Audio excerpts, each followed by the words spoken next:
MP के बिजली उपभोक्ताओं के लिए अप्रैल में बड़ी राहत मिल सकती है। सूबे में सुबह 9 बजे से शाम को 5 बजे तक के लिए बिजली 20% तक सस्ती हो सकती है।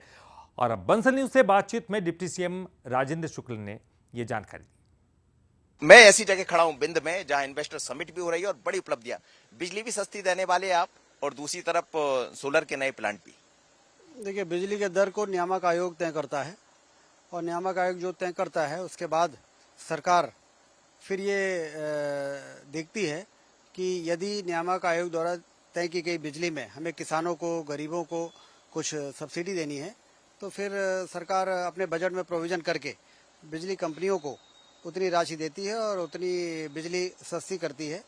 इस जहाँ तक मुझे जानकारी है 25,000 करोड़ रुपए बिजली कंपनियों को राज्य शासन सब्सिडी देती है, जिससे कि किसानों को और गरीबों को सस्ती बिजली मिल सके। तो ये तो पहले से चल रहा है। अब जब नियामक आयोग अपने टैरिफ जारी करेगा, ऑर्डर, तो उसमें ये मालूम पड़ेगा कि किस कंज्यूमर की डोमेस्टिक है, कॉमर्शियल है, इंडस्ट्रियल है, बिजली में किस प्रकार के उन्होंने रेट तय किए।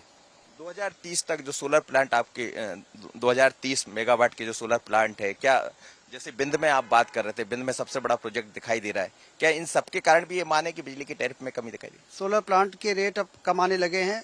2014 पैसे, 2015 पैसे। जब पहली बार रीवा में सोलर प्लांट की टैरिफ तय हुआ था तो 2 रुपये 97 पैसे था, जो दुनिया में सबसे सस्ते सोलर बिजली के रूप में पूरे दुनिया में इसकी चर्चा हुई थी। जब वॉल्यूम बढ़ता है तो टैरिफ कम हो जाता है।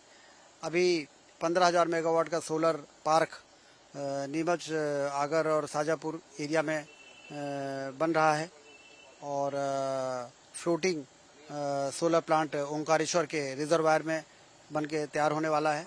तो कुल मिला के मध्य प्रदेश में वो सारे प्रयास हुए हैं सोलर प्लांट लगाने के, चाहे वो पानी के ऊपर हो, चाहे वो बंजर जमीन हो, और इसलिए पूरे देश में रिन्यूएबल एनर्जी में मध्य प्रदेश एक पायनियर स्टेट के रूप में उभर कर सामने आया है। तो ये माना जाए कि 1 अप्रैल से लाभ मिलेगा लोगों को, जैसा आप कह रहे हैं, प्रयास तो सरकार के जारी है, लेकिन वो दिखाई भी देंगे।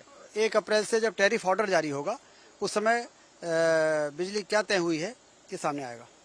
ठीक है, राजेंद्र शुक्ल जी है डिप्टी सीएम। लगातार सोलर को लेकर काफी काम हुआ है मध्य प्रदेश में, और अब उसका असर भी दिखाई देगा जैसा वो कह रहे हैं, लेकिन टैरिफ तो नियामक आयोग तय करता, उसके बाद ही चीजें स्पष्ट होंगी। पर 1 अप्रैल से तैयारियां हैं कि 20% सब्सिडी के साथ लोगों को इसकी राहत दिखाई देगी। जो बिल उनको मिलता है उसमें 20% कम दिखाई देगा।